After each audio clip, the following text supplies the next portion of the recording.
നമസ്കാരം. നമ്മളിവിടെ താന്ത്രിക വൈഷ്ണവ ദർശനം എന്ന വിഷയത്തെക്കുറിച്ചാണ് ചർച്ച ചെയ്യാൻ പോകുന്നത്. വിഷ്ണു എന്ന ഒരു ദേവതാസങ്കല്പത്തെ നമുക്കെല്ലാവർക്കും സുപരിചിതമാണ്. ഈ വിഷ്ണുവുമായി ബന്ധപ്പെട്ടത് എന്നാണ് വൈഷ്ണവം എന്ന വാക്കിനർത്ഥം. ഇന്ന് ഭാരതത്തിലുടനീളം വൈഷ്ണവ ദർശനം പ്രചാരത്തിലുണ്ട്. ആ പ്രചാരത്തിലുള്ള ആ ദർശനം, അതിൻ്റെ പ്രത്യേകത എന്താണെന്ന് വെച്ചാൽ, അത് വേദാന്ത ദർശനങ്ങളുമായി കൂടിക്കലർന്ന് ഒരു വൈദിക സമ്പ്രദായത്തിലാണ് ഇന്ന് നിലനിൽക്കുന്നത്.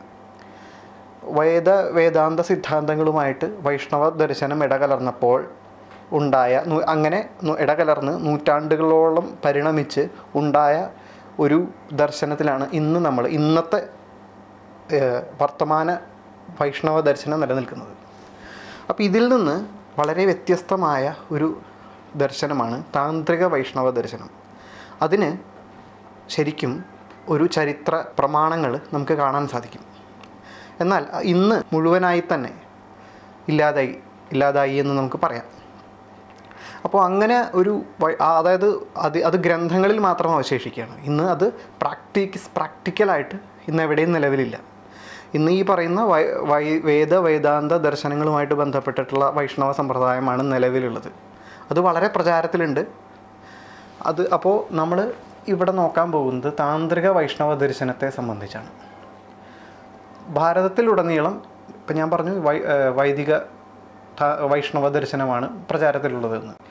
ഇങ്ങനെയൊന്നുമല്ലാതെ ഇതിൽ നിന്ന് തികച്ചും വ്യത്യസ്തമായി വൈഷ്ണവ പ്രാക്ടീസ് നടക്കുന്നത് കേരളത്തിലാണ്. അത് കേരളത്തിൻ്റെ സവിശേഷതകളിലേക്ക് നമുക്ക് പിന്നീട് വരാം. കേരളത്തിൽ കേരളം എന്ന് പറയുന്നത് ശരിക്കും വളരെ സവിശേഷതകളേറിയ, വളരെ പ്രാധാന്യമേറിയ ഒരു വൈഷ്ണവ സങ്കേതമാണ്.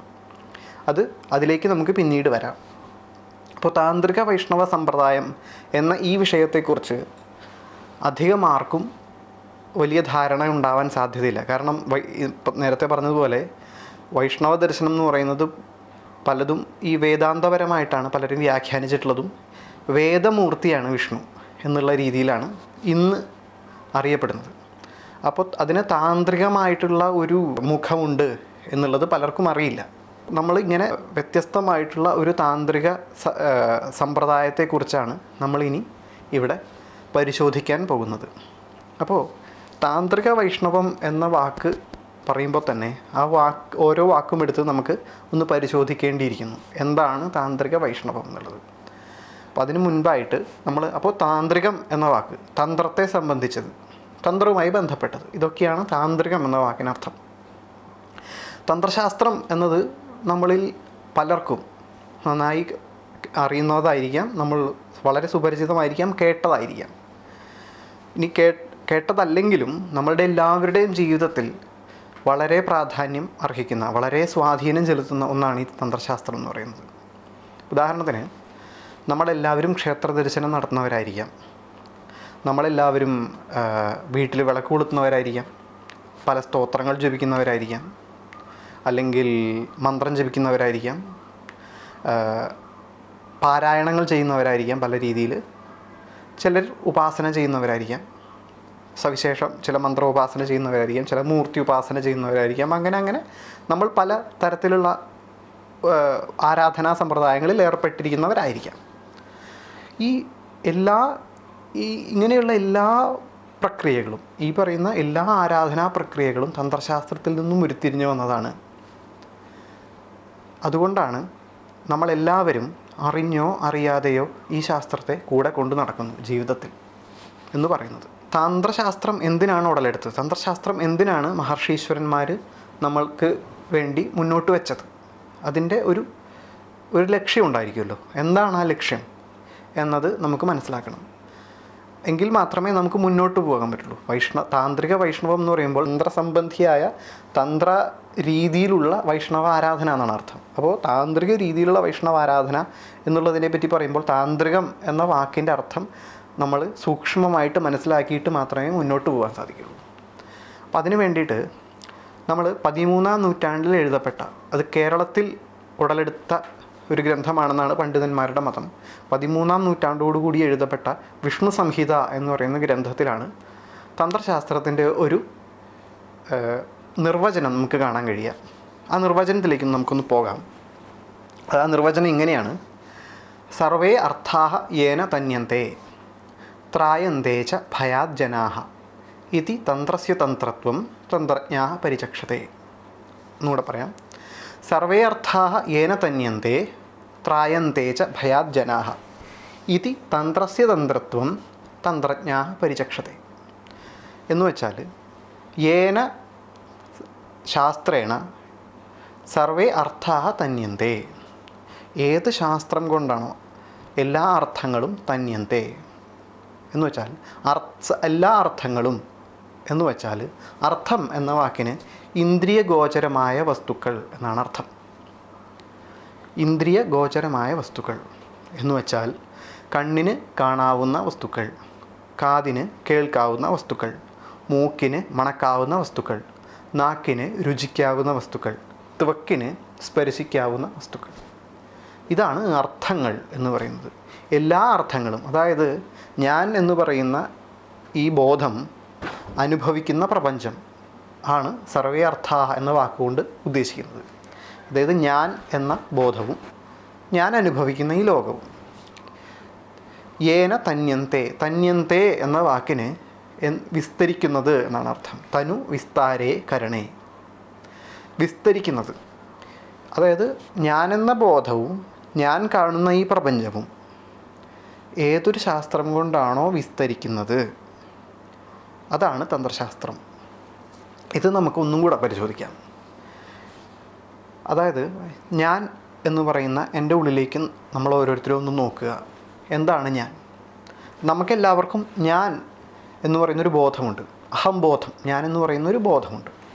എന്താണ് ഈ ഞാൻ?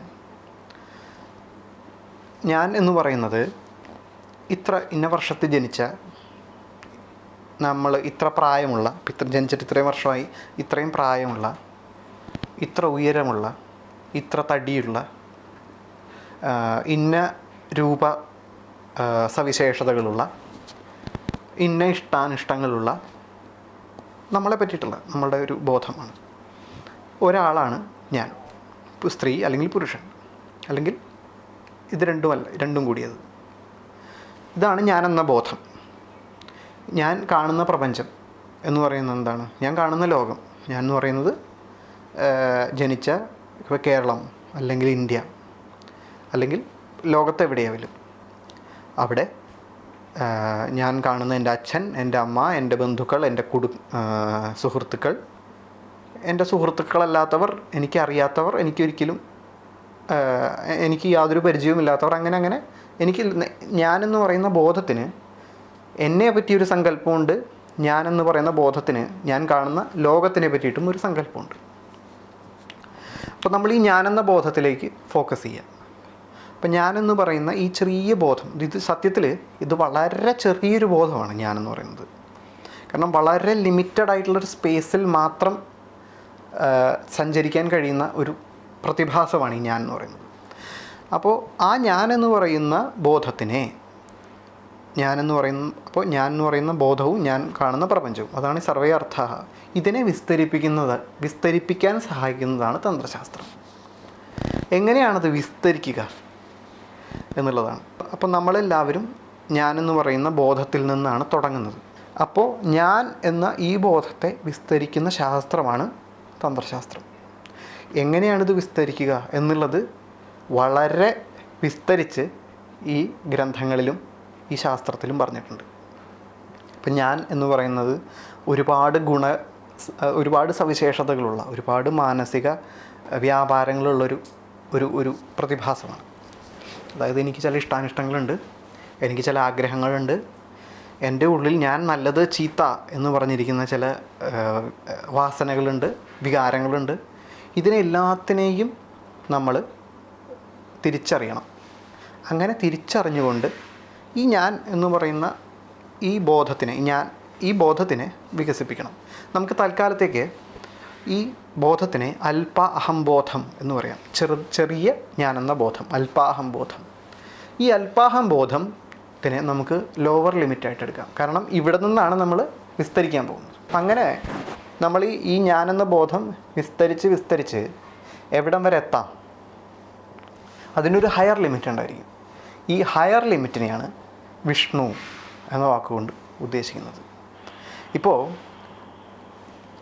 ഈ തന്ത്രശാസ്ത്രപരമായിട്ട് ഉപാസന ചെയ്യുന്ന ഒരുപാട് പേരുണ്ടാവും, മന്ത്രം ജപിക്കുന്ന ഒരുപാട് പേരുണ്ടായിരിക്കും. അത് വിവിധ ദേവതകളെ ഉപാസിക്കുന്നവരായിരിക്കും. അത് ശിവനെ ആയിരിക്കാം, ദേവിയായിരിക്കാം, അത് ഗണപതിയായിരിക്കാം, അത് സുബ്രഹ്മണ്യനായിരിക്കാം, അങ്ങനെ ഏത് ദേവതാസങ്കല്പവും ആയിരിക്കാം. ഈ ദേവതാസങ്കല്പ എന്തിനാണ് നമ്മൾ ഈ ദേവതാസങ്കല്പത്തെ ഉപാസിക്കുന്നത് എന്നുള്ളൊരു ചോദ്യമുണ്ട്. ഈ ദേവതാസങ്കല്പം എന്നത് ഏത് തന്ത്രശാസ്ത്രത്തിൽ ഏത് ദേവതാസങ്കല്പം എടുത്താലും ഈ ദേവതാസങ്കല്പം എന്ന് പറയുന്നത് ഹയർ കോൺഷ്യസ്നെസ് ആണ്, ഉയർന്ന ബോധം. ഈ ഉയർന്ന ബോധത്തിനെ പ്രാപിക്കുക എന്നതാണ് ഈ എല്ലാ ഉപാസനകളുടെയും എല്ലാ സാധനകളുടെയും ലക്ഷ്യം. ശ്രീ അരബിന്ദോ അദ്ദേഹം വളരെ മനോഹരമായി ഇതിനെ ഡിഫൈൻ ചെയ്തിട്ടുണ്ട്. അതായത് നിരന്തരം, ഒരിക്കലും അവസാനിക്കാത്ത നിരന്തര വികാസം ആണ് സാധന. അങ്ങനെയാണ് അതിനെ അദ്ദേഹം ഡിഫൈൻ ചെയ്തിട്ടുള്ളത്. അതായത് എപ്പോഴും ഒരിക്കലും അവസാനിക്കാത്ത നിരന്തരമായ വികാസം, അതാണ് സാധന. അപ്പോൾ ഇതിൻ്റെ ഈ ഒരു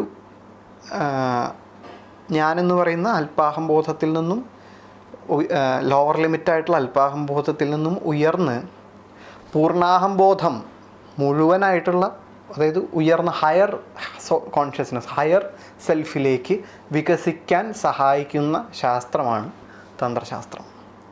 ഈ ഏറ്റവും അങ്ങനെ നമ്മളങ്ങനെ വിസ്തരിച്ച്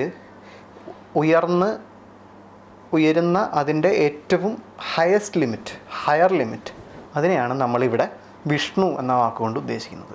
വിസ്തരിക്കുക എന്ന് പറയുന്നത് എങ്ങനെയാണ് എന്നുള്ളതാണ് പ്രധാനം, എന്നുള്ളതാണ് നമ്മൾ നോക്കേണ്ടത്. അപ്പം നമുക്കതിനെ, ഈ വിസ്താരം എന്നുള്ള വാക്കിനെ നമുക്ക് ഇംഗ്ലീഷിലേക്ക് ട്രാൻസ്ലേറ്റ് ചെയ്താൽ, വിസ്തരിക്കുക എന്നുള്ളതിനെ, അതായത് വിസ്തരിക്കുക, അതിനെ ആദ്യം നമുക്ക് ഇംഗ്ലീഷിലേക്ക് ട്രാൻസ്ലേറ്റ് ചെയ്താൽ വരുന്നത് എക്സ്പാൻഷൻ എന്നുള്ള വാക്കാണ്. എക്സ്പാൻഷൻ ഓഫ് കോൺഷ്യസ്നെസ്, അതാണ് അതിനർത്ഥം.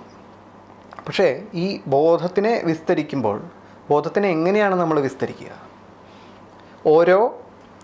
നമ്മളിലുള്ള ഓരോ വികാരത്തെയും, നമ്മളിലുള്ള ഓരോ ചിന്തയെയും, നമ്മളിലുള്ള ഓരോ വാസനയെയും നിരന്തരം മനസ്സിലാക്കിക്കൊണ്ട് മുന്നോട്ട് പോവുക എന്നതാണ് ഈ വിസ്താരം എന്നുള്ള വാക്കിനർത്ഥം.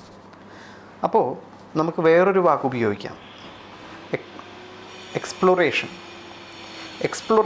Of consciousness. അതായത് ഞാൻ എന്ന് പറയുന്ന അല്പാഹംബോധത്തിൻ്റെ നിരന്തരമായ എക്സ്പ്ലോറേഷൻ. അതായത് ഒരു വിഷയത്തെ നമുക്ക് മനസ്സിലാക്കണമെങ്കിൽ ഇപ്പം നമ്മളൊരു ടൂറിസ്റ്റ് സ്പോട്ടിലേക്ക് പോയി എന്ന് വിചാരിക്കും. അവിടെ ഇപ്പം നമ്മൾ പറയാണ്, നമുക്ക് ലെറ്റ്സ് എക്സ്പ്ലോർ ദ പ്ലേസ് എന്ന് പറഞ്ഞാൽ എന്താണ് അതിനർത്ഥം? നമ്മൾ ഓരോ സ്ഥലത്തേക്കും ചെന്ന് ആ സ്ഥലത്തെ കണ്ട് ആ സ്ഥലത്തെ പറ്റി മനസ്സിലാക്കി അടുത്ത സ്ഥലത്തേക്ക് പോവുക. അങ്ങനെയാണ് നമ്മൾ ഇംഗ്ലീഷിൽ എക്സ്പ്ലോറേഷൻ എന്ന് പറയുക.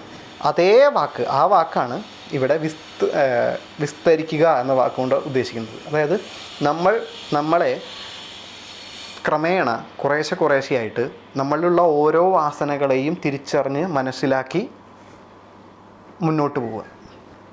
അപ്പോൾ അതിന് സഹായിക്കുന്ന ശാസ്ത്രമാണ് തന്ത്രശാസ്ത്രം.